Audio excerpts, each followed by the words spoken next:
खलबली हिंदू वर्सेस हिंदुत्व का एजेंडा कैसे ले आए। 80% हिंदू 14% मुसलमान के सामने कांपता है। मणिशंकर अय्यर का नया बवाल आ गया है। सुधांशु त्रिवेदी ने क्या जवाब दिया। इधर हिंदुत्व पर अटैक, उधर ओवैसी ने मुसलमानों से क्या कह दिया कि और हंगामा मच गया। अब देखिए देश में क्या चल रहा है उसका चैप्टर। नरेंद्र मोदी ने सोमनाथ मंदिर जाकर हिंदुओं पर हमले का इतिहास क्या याद दिलाया। भाई साहब, बहुतों को आग लग गई। इंडी वालों में तो खलबली ही मच गई। कोई मोदी के हिंदुत्व को कोसने लगा, किसी को मोदी का मंदिर जाना चुभने लगा। एकदम से मोदी और हिंदुत्व पर एक के बाद एक अटैक होने लगे। आप देखिए कि कोई कह रहा है कि हिंदुत्व तो हिंदू धर्म का विकृत रूप है। कोई कहने लगा कि मोदी हर हफ्ते किसी मंदिर जाते हैं। कांग्रेस बोल पड़ी कि बीजेपी तो ढोंगी हिंदुओं की पार्टी है। मोदी और हिंदुत्व पर यह अटैक इसलिए हो रहे हैं कि नरेंद्र मोदी ने हिंदुओं पर हमले का न सिर्फ इतिहास याद दिला दिया, बल्कि यह भी याद दिलाया कि ऐसे हमलों से नष्ट किए हमारे मंदिरों और धर्म स्थलों को जब फिर से बनाने की बात आई तो इसका विरोध करने वाले कहां से आए थे। नरेंद्र मोदी ने आगाह किया कि जिन ताकतों ने सोमनाथ मंदिर के पुनर्निर्माण का विरोध किया, वो ताकतें आज भी सक्रिय हैं और ऐसी ताकतों को हराने के लिए भारत को सतर्क, एकजुट और शक्तिशाली होना होगा। नरेंद्र मोदी अपनी इन बातों से हिंदुओं को एकजुट कर रहे हैं, तो मोदी विरोधियों को इससे तकलीफ हो रही है और इसलिए एक के बाद एक नरेंद्र मोदी पर अटैक शुरू हो गए। क्योंकि नरेंद्र मोदी ने यह बताकर भी इन लोगों को बेनकाब कर दिया कि हमारे मंदिरों में जो हमले हुए उनमें उन्हें सिर्फ लूटमार के रूप में पेश करने की कोशिश हुई, जबकि सच यह है कि मंदिरों पर हमले हिंदुओं के खिलाफ नफरत की वजह से। हिंदुओं के खिलाफ नफरत, अत्याचार और आतंक का सच्चा इतिहास हमसे छुपाया गया और अब यही इतिहास नरेंद्र मोदी सामने लेकर आ रहे हैं और हिंदुओं में उस स्वाभिमान को जगा रहे हैं जिस स्वाभिमान की वजह से सोमनाथ मंदिर 1000 साल के हमलों के बाद भी गर्व के साथ खड़ा है। नरेंद्र मोदी की यही बातें कैसे उनके विरोधियों को सुलगा रही हैं। मोदी हिंदुओं को एक कर रहे हैं तो कैसे हिंदुओं को बांटने वाला एजेंडा चालू हो गया। मोदी अपनी हिंदू विरासत पर गर्व कर रहे हैं तो कैसे मोदी के मंदिर जाने पर उल्टी सीधी बातें हो रही हैं। आज आपको सब दिखाऊंगा। इसके अलावा इधर मोदी और हिंदुत्व पर हमले हो रहे हैं, उधर ओवैसी ने मुसलमानों को क्या कह दिया कि जबरदस्त हंगामा मचा है। कैसे ओवैसी ने मुसलमानों के नाम पर होने वाली राजनीति में भयंकर आग लगा रखी है, सब देखिए, लेकिन पहले ट्रेलर देखिए।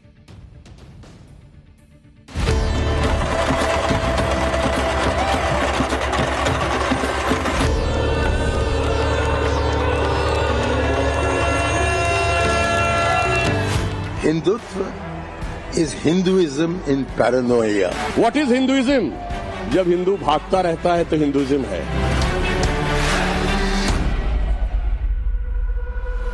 Does Hinduism need to protect itself from Hindutva?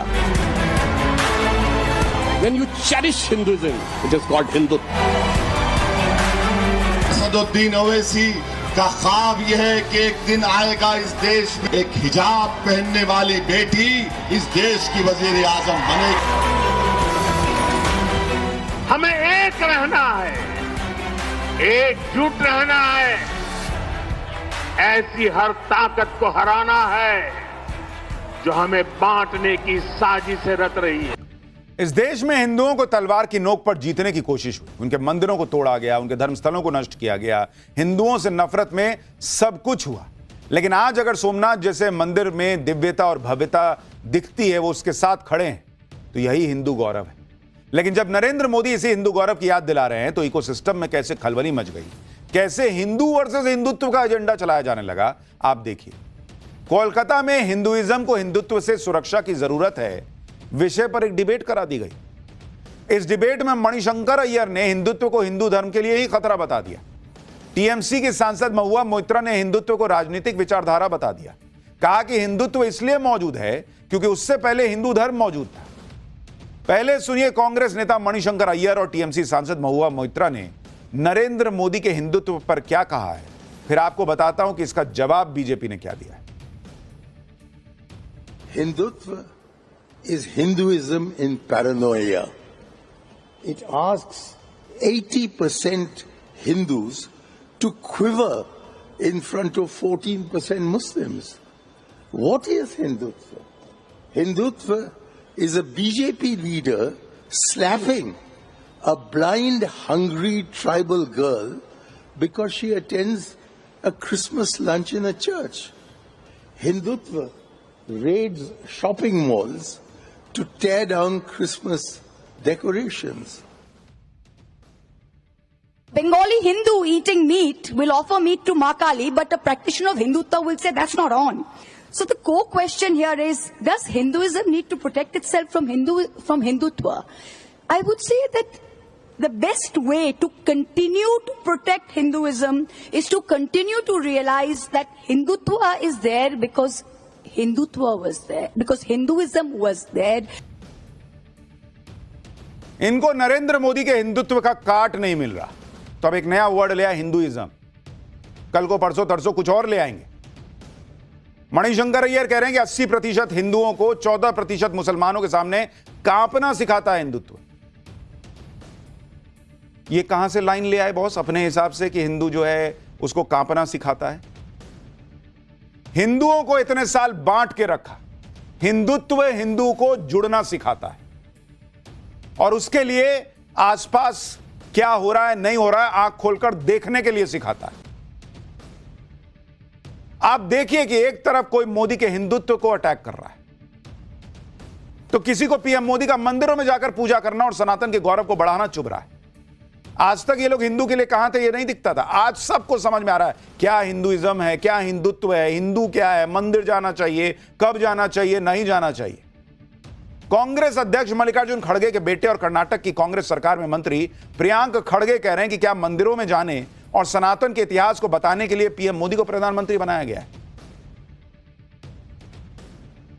तो देश के राष्ट्रपति को सोमनाथ मंदिर के पुनर्निर्माण के कार्यक्रम में न जाने के लिए, उससे रोकने के लिए नेहरू जी को बनाए थे क्या पीएम? या राजीव गांधी को पीएम इसलिए बनाए थे कि सुप्रीम कोर्ट से मुस्लिम बहनों को न्याय मिल जाए तलाक के बाद गुजारा भत्ता मिलने का लेकर, और उसको पलट दिया जाए, वो अत्याचार करने के लिए बनाए थे क्या? आप सुनिए ये लोग कैसी कैसी बातें करते हैं, उसके बाद आगे की बात बताता हूं। So every week, Modi ji visits one temple, gives us Gyan Darshan on Itihas. Is that why he's been made the Prime Minister of the country? Modi विरोध में हिंदुत्व को लेकर कांग्रेस के विचार नए नहीं है। खुद राहुल गांधी भी पहले हिंदुत्व पर इसी तरह के बयान दे चुके हैं, जिन पर काफी विवाद हो चुका है। जैसे अगस्त 2018 में कांग्रेस के राष्ट्रीय अध्यक्ष रहते हुए हैदराबाद में राहुल गांधी ने एक बातचीत के दौरान कहा था कि वो सॉफ्ट या हार्डकोर किसी भी तरह के हिंदुत्व में विश्वास नहीं करते। इसी साल जयपुर में कांग्रेस की एक रैली में राहुल गांधी ने कहा कि वो एक हिंदू हैं लेकिन हिंदुत्ववादी नहीं है। यही नहीं, आगे राहुल गांधी ने कहा कि महात्मा गांधी एक हिंदू थे लेकिन नाथूराम गोडसे हिंदुत्ववादी था। आगे राहुल गांधी ने यह भी कहा था कि हिंदुत्ववादी सत्ता के प्यासे हैं, वो अपने डर की वजह से नफरत से भरे हुए हैं। नतीजा क्या हुआ? 2019 में कांग्रेस राहुल गांधी के नेतृत्व में लोकसभा चुनाव में उतरी और उसकी करारी हार हुई। राहुल गांधी ने हार की जिम्मेदारी लेते हुए अध्यक्ष पद से इस्तीफा देना पड़ा, लेकिन हार के बाद भी हिंदुत्व को लेकर राहुल गांधी के विचार नहीं बदले। नवंबर 2021 में राहुल गांधी ने महाराष्ट्र के वर्धा में कांग्रेस के एक ट्रेनिंग कैंप को ऑनलाइन संबोधित करते हुए कहा कि हिंदू जब हिंदू धर्म का पालन करते हैं तो उन्हें हिंदुत्व की क्या जरूरत है? क्या हिंदू धर्म सिख या मुस्लिम व्यक्ति की पिटाई के लिए है? नहीं, लेकिन हिंदुत्व है। दिसंबर 2021 में यूपी के अमेठी में राहुल गांधी ने कहा था कि हिंदुस्तान में आज हिंदू बनाम हिंदुत्ववादी के बीच एक लड़ाई। एक तरफ हिंदू है जो सच्चाई की बात करते हैं, दूसरी तरफ हिंदुत्ववादी हैं जो नफरत फैलाते हैं और सत्ता छीनने के लिए कुछ भी कर सकते हैं। राहुल गांधी से लेकर पूरी कांग्रेस पार्टी के पास हिंदुओं को ज्ञान देने के लिए भरा हुआ है बॉस। हिंदू क्या है, हिंदुइज्म क्या है, हिंदुत्व क्या है। और जो लोग यहां बांध के फट जाते हैं वो क्या फॉलो करते हैं, कभी बताएं उसके बारे में भी। जो इतने सालों में आए और इस देश का सनातन का जो गौरव है उसके चिन्ह तोड़ तोड़ के चले गए, वो क्या फॉलो करते थे, उसको क्या बोलते हैं? उस पे नहीं है इन लोगों के पास ज्ञान। हिंदू वर्सेस हिंदुत्व का एजेंडा चलाने वालों पर हिंदुत्व को लेकर हो रही डिबेट के उसी मंच से बीजेपी नेता सुधांशु त्रिवेदी ने जवाब दिया। सुधांशु त्रिवेदी ने हिंदू धर्म को हिंदुइज्म कहना इसका अपमान बताया और कहा कि मुस्लिम और ईसाई धर्म के साथ कभी इज्म शब्द जोड़ा गया है क्या? क्यों नहीं जोड़ा? सुधांशु त्रिवेदी ने आगे कहा कि विपक्ष को आज का हिंदू इसलिए अच्छा नहीं लगता क्योंकि वो जाग रहा है। उसे डरता भागता हिंदू अच्छा लगता था, आज वाला डर नहीं रहा, भाग नहीं रहा, तो इनको दिक्कत हो रही है। सुनिए सुधांशु त्रिवेदी को। Then I would like to ask why the term Hinduism, why the ism is associated with all the religions which originated from India, Hinduism, Buddhism, Sikhism and Jainism. Never you have heard Islamism and Christianism. ism word is being associated just to demean, and what Hindutva is, Hindu Tat. When you cherish Hinduism, it is called Hindutva. What is Hinduism? जब हिंदू भागता रहता है तो Hinduism है। ढाका से भागा, चिटगांव से भागा, सिलहट से भागा, काबुल से भागा, लाहौर से भागा, कराची से भागा, आजाद हिंदुस्तान में कश्मीर से भागा, मालदा से भागा, 24 परगना से भागा, मुर्शिदाबाद से भागा, और जो जिस शहर में रहता उस शहर के पुराने इलाके से भागा। भागता हुआ अच्छा लगता है, जागता हुआ अच्छा नहीं लगता। सनातन को हिंदू और हिंदुत्व में बांटने का जो एजेंडा है वो इसलिए चल रहा है क्योंकि नरेंद्र मोदी ऐसे ऐसे काम करते चले जा रहे हैं जिससे हिंदू बट नहीं रहा, हिंदू एक होता जा रहा है। हिंदू समाज के अंदर वो स्वाभिमान जग रहा है जिसमें वो आक्रांताओं से 1000 साल से लड़कर भी गर्व के साथ खड़ा है। सोमनाथ मंदिर के 1000 साल के इतिहास को याद करके पीएम मोदी ने यही भाव जगाया। इसी से सनातन विरोधियों को सारी परेशानी है। पिछले 2 दिन में सोमनाथ से जो पीएम मोदी की तस्वीरें आई वो तस्वीरें ही सनातन विरोधियों में आग लगा रही। चाहे पीएम मोदी का सोमनाथ के दर्शन करना हो या फिर ओंकार मंत्र का जाप करना हो, ये सारी तस्वीरें देखकर इकोसिस्टम हिला हुआ है। इस दौरान सोमनाथ मंदिर परिसर में भव्य आतिशबाजी भी हुई और पीएम मोदी ने सनातन के गौरव को आसमान की ऊंचाई पर दिखाने वाला ड्रोन शो भी देखा। सोमनाथ में यह जो आयोजन हुआ था उसके लिए हिंदू समाज को यह याद दिलाया गया कि किस तरह से हजारों सालों से सनातन पर हमले हुए और ये सब हमले हिंदुओं से नफरत में किए गए थे। लेकिन तब से हिंदू संघर्ष कर रहा है और विरासत को बचा ही रहा।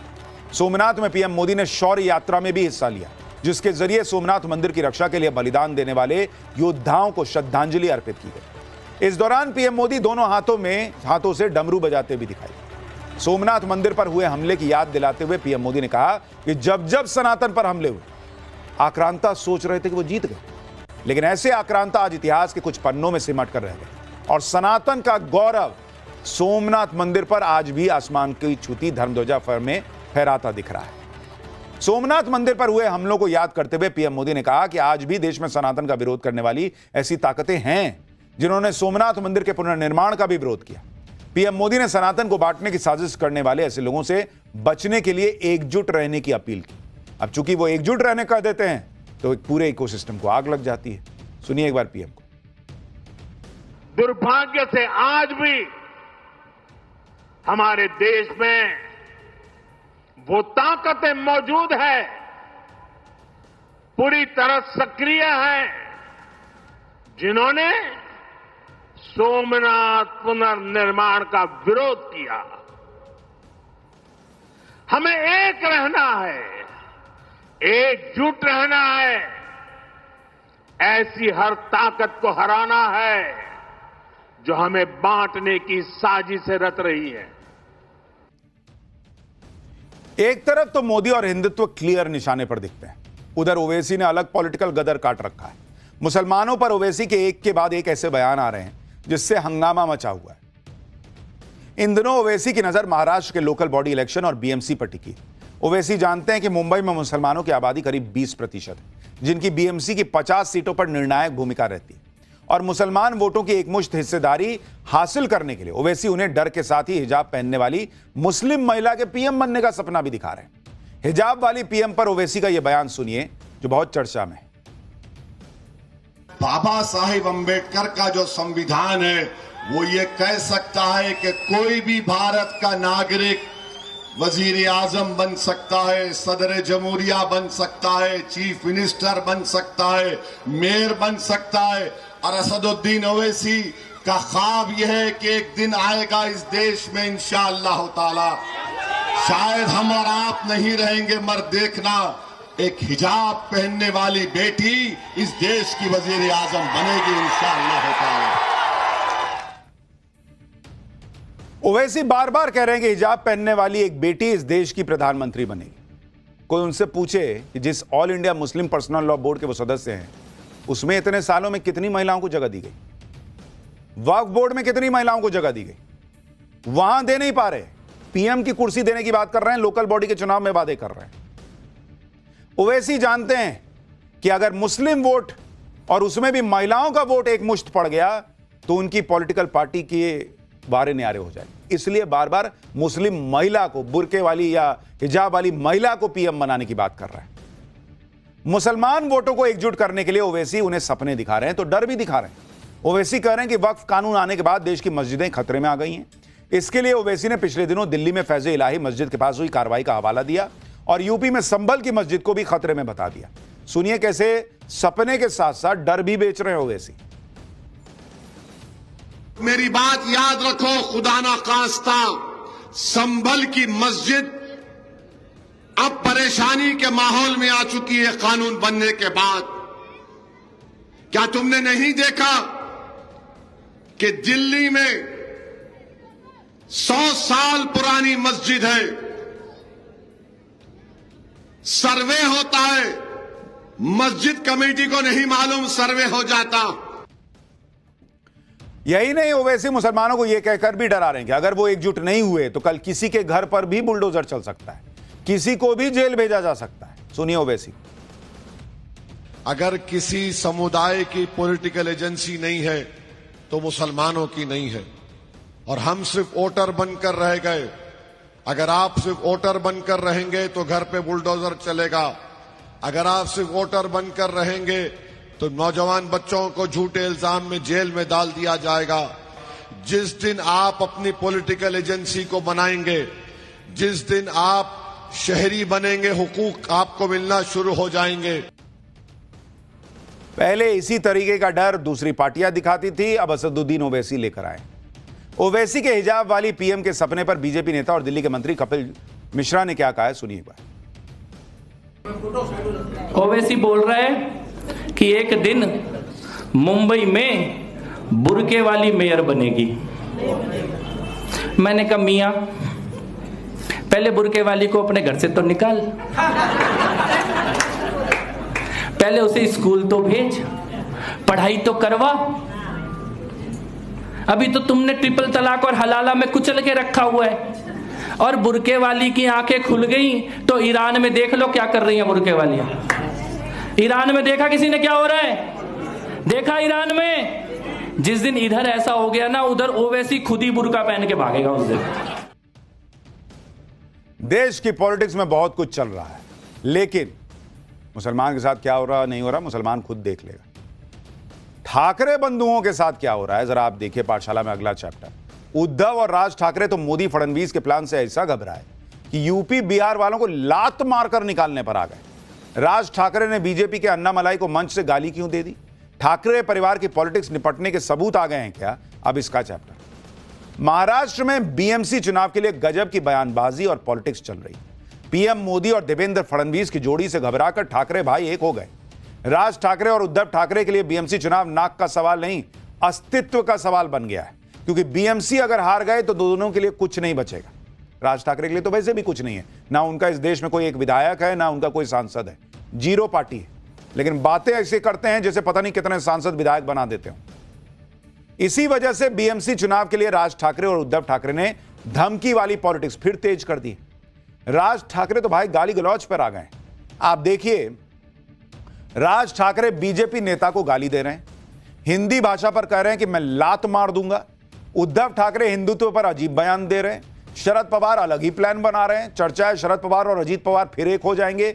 चर्चा हो रही है कि क्या दोनों चाचा भतीजा साथ आएंगे तो एनडीए 300 के पार चला जाएगा क्या? बीएमसी चुनाव में राजनीति का हर रंग दिख रहा है, और उस पर बीजेपी नेता अन्नामलाई के एक बयान से मुंबई में उबाल आ गया, जिसके बाद धमकियों से लेकर गाली तक का सिलसिला शुरू हो गया।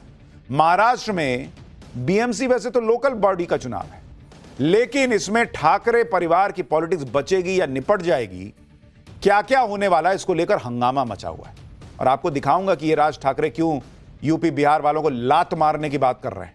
अन्नामलाई ने इनको क्या जवाब दिया है, लेकिन जो पॉलिटिक्स हो रही है पहले उसकी एक झलक देखिए।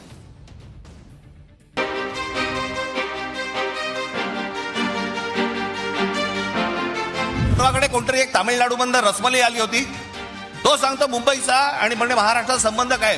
तुझा काय संबंध आहे इथे याचा? यांच्यासाठीच माननीय बाळासाहेब बोलले होते, हटाव लुंगी आणि बजाव पुंगी।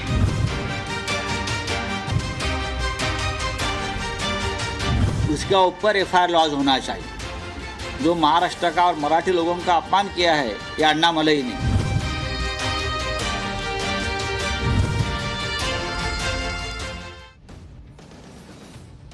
मुंबई में इस समय सबसे ज्यादा चर्चा किसी की हो रही है तो वो है बीजेपी नेता अन्नामलाई। अन्नामलाई मुंबई में बीएमसी चुनाव के लिए प्रचार कर रहे हैं और इसी दौरान अन्नामलाई ने ऐसा क्या कह दिया जिसको लेकर भयंकर हंगामा खड़ा हो गया, आज आपको बताता हूं। अन्नामलाई के बयान से राज ठाकरे और उद्धव ठाकरे को मौका मिल गया बीजेपी पर हमला करने का। अन्नामलाई ने प्रचार के दौरान कहा कि बॉम्बे महाराष्ट्र का शहर नहीं है, ये एक अंतरराष्ट्रीय शहर है। मुंबई में ट्रिपल इंजन वाली सरकार जरूरी है। केंद्र में प्रधानमंत्री मोदी, राज्य में देवेंद्र फडणवीस और मुंबई में बीजेपी का मेयर होना चाहिए। मुंबई के इंटरनेशनल शहर, इस शहर का बजट लगभग 75,000 करोड़ रुपए है। चेन्नई का बजट 8,000 करोड़ रुपए है। बेंगलुरु का बजट 19,000 करोड़ रुपए है। मुंबई को चलाने के लिए एक कुशल प्रशासक की जरूरत है। अन्नामलाई दरअसल कहना चाह रहे थे कि मुंबई एक ग्लोबल सिटी है, खाली मुंबई के हिसाब से मत देखिए उसको। मुंबई की ग्लोबल पहचान है, इसे सिर्फ महाराष्ट्र के एक शहर के तौर पर नहीं देखा जाना चाहिए।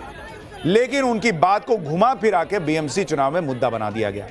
ठाकरे भाइयों को मौका मिल गया और इस मौके का फायदा उठाने के दौरान राज ठाकरे ने भी गलती कर दी। अन्नामलाई के लिए कैसे गाली गलौज जैसी भाषा का इस्तेमाल कर रहे हैं, सुनिए आप। कोणतरी एक तामिळनाडू बंदर रसमलाई आली होती, तो सांगतो मुंबईचा आणि म्हणजे महाराष्ट्राचा संबंध काय? तुझा काय संबंध आहे इथे याचा?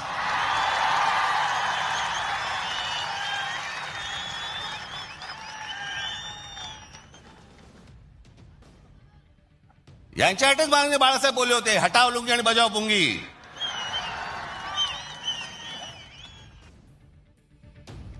मंच पे खड़े होकर गाली वाली भाषा, यही राज ठाकरे की पहचान रह गई। इनको तालियां मिल जाती हैं, वोट नहीं मिलता। लोग आते हैं, मजा लेके चले जाते कि अच्छा बोला, चलो भाई मजा आया। राज ठाकरे की धमकी वाली भाषा के बाद एमएनएस कार्यकर्ताओं का मन भी बढ़ गया। वो खुलकर अन्नामलाई को धमकी देने लगे। इन सब पर अन्नामलाई ने भी जवाब दिया। अन्नामलाई ने कहा कि आदित्य ठाकरे और राज ठाकरे मुझे धमकाने वाले कौन होते हैं? उन्होंने सिर्फ मुझे अपमानित करने के लिए सभाएं आयोजित की। मुझे नहीं पता कि मैं इतना महत्वपूर्ण हो गया हूं या नहीं। अगर मैं कहूं कि मुंबई विश्व स्तरीय शहर है तो क्या इसका मतलब यह है इसे महाराष्ट्रियों ने नहीं बनाया? इन लोगों ने पूरी तरह ये लोग पूरी तरह से अज्ञानी हैं। अन्नामलाई ने कहा कि कुछ लोग धमकी दे रहे हैं कि मुंबई आने पर उनके पैर काट दिए जाएंगे। तो कह रहे हैं कि मैं मुंबई आ रहा हूं, जिसे पैर काटना है काट ले। अन्नामलाई ने अपना स्टैंड क्लियर कर दिया, लेकिन ठाकरे भाइयों ने इसे मराठी अपमान से जोड़ने का प्रयास किया। उद्धव की शिवसेना सवाल कर रही है कि अन्नामलाई के बयान पर फडणवीस और एकनाथ शिंदे खामोश क्यों हैं? सुनिए एक बार।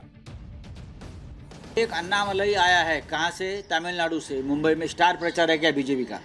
वो मुंबई में आकर कहता है कि मुंबई महाराष्ट्र की नहीं है और राज्य के मुख्यमंत्री अब तक उसके ऊपर जवाब नहीं दे पा रहे। डिप्यूटी सीएम एकनाथ शिंदे भी चुप बैठे हैं, जो अपने आप को शिवसेना और धनुष्यबाण लेकर घूम रहे हैं ना, शिवसेना शिवसेना।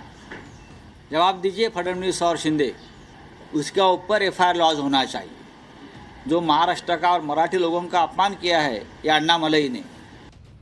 उन्होंने ये कहा है कि मुंबई महाराष्ट्र के शहर नहीं है। अन्नामलाई जी खुद का डिपॉजिट देखे, खुद के वोटर्स देखे, उनको उनके पार्टी में क्या स्थान है देखे। हम मुंबई संभालने को समर्थ हैं। और ये उन्होंने भाजपा की जो विचारधारा है, मुंबई का अपमान करते रहो, महाराष्ट्र का अपमान करते रहो, यही उन्होंने किया है। अन्नामलाई कह रहे हैं कि मुंबई ग्लोबल शहर है, उसको ये लोग बना रहे हैं कि नहीं, ये तो कह दिए कि मुंबई महाराष्ट्र का शहर ही नहीं है। संजय राउत कह रहे हैं कि इन पे एफआईआर होनी चाहिए, तो जाइए एफआईआर कीजिए। आपको किसी ने मना किया है एफआईआर करने से? लेकिन इनको मुद्दा बनाना है, मामला घुमाना है। अन्नामलाई के नाम पर ठाकरे भाइयों ने गदर काट दिया। उधर राज ठाकरे के निशाने पर फिर से उत्तर भारतीय आए हुए हैं। राज ठाकरे ने यूपी, बिहार और हिंदी बोलने वालों के लिए कहा है कि यूपी, बिहार वालों को समझना होगा कि हिंदी आपकी भाषा नहीं है। आपकी भाषा अवधी और मैथिली है, किसी भी भाषा से नफरत नहीं है। लेकिन अगर आपने हिंदी भाषा थोपने की कोशिश की तो मैं आपको लात मारूंगा। कौन लात मार देगा बॉस? कैसे लात मार देगा बॉस यूपी बिहार वालों को? और कौन यूपी बिहार वाला आप पे मराठी भाषा पे जो है वो हिंदी थोप रहा है? देश भर में महाराष्ट्र के लोग घूम रहे हैं, काम कर रहे हैं अलग अलग जगहों पर। वो जाते हैं तो मराठी बोलना भूल जाते हैं। तो यूपी बिहार वाला अगर कहीं जा रहा है, काम कर रहा है, बात कर रहा है, तो हिंदी बोलना भूल जाए। राज ठाकरे की पार्टी 1.5% के वोट की पार्टी है, सीट है 0 और यूपी बिहार वालों को लात मारेंगे ये। पॉलिटिक्स में आपको जनता ने आपकी पार्टी को लात मार रखी है, पहले उसको संभालिए बॉस। ये वो राज ठाकरे हैं जिनकी पार्टी को 1.5% वोट आता, 1.5%, सीट है 0। ये अपने बेटे को चुनाव नहीं जितवा पाते, यूपी बिहार वालों को लात मारने निकले। खुद की पार्टी खत्म होती चली जा रही है, लेकिन राज ठाकरे यूपी बिहार वालों को लात मारने की धमकी दे रहे हैं। सोचते हैं इससे वोट मिल जाएगा, मराठी मानुष बहुत खुश हो जाएगा। अरे मराठी मानुष अगर खुश हो रहा होता आपके लोगों को, यूपी बिहार वालों को मारता हुआ देख के, तो आप 1.5% वोट पे ना बैठे होते, आपका बेटा ना हार रहा होता। वो मराठी मानुष को भी पसंद नहीं आता है कि मराठी मानुष के नाम पे ये क्या कर रहे हो, किसी को मार रहे हो। लेकिन जो मन आता है वो करते हैं, जो मन आता है वो कहते हैं। अब फिर सोचेंगे कि लोग वोट क्यों नहीं देते। अरे लोग को नहीं चाहिए भाई ऐसी नफरत। राज ठाकरे ने तो मुंबई के लोगों को डराते हुए यह भी कहा कि यह मराठी मानुष का आखिरी चुनाव है, अगर आपने आज ये मौका गवा दिया तो आप खत्म हो जाएंगे। काहे खत्म हो जाएंगे बॉस? मराठी मानुष, आप चुनाव हारिएगा, मराठी मानुष खत्म हो जाएगा। आपका 1.5% वोट है, सीट नहीं है, मराठी मानुष खत्म हो गया। कह रहे हैं कि वो चारों तरफ से महाराष्ट्र आ रहे हैं, आपका हिस्सा छीन रहे हैं। अगर जमीन और भाषा चली गई तो आप खत्म हो जाएंगे। इन लोगों का हिसाब चले तो हर स्टेट के लिए तय कर देंगे, यूपी वाला यूपी में रहेगा, बिहार वाला बिहार में रहेगा, महाराष्ट्र वाला महाराष्ट्र में रहेगा। देश भर में महाराष्ट्र के लोग जाकर नौकरी नहीं करते हैं, काम नहीं करते हैं, कंपनियां नहीं जाती हैं महाराष्ट्र के लोगों की। जहर और नफरत भर रहे हैं लोग। और इसीलिए प्रधानमंत्री कहते हैं कि एक पहचान रखोगे हिंदुत्व की, हिंदू की, तब जाकर ऐसी नफरत वाली पॉलिटिक्स से बच पाओगे।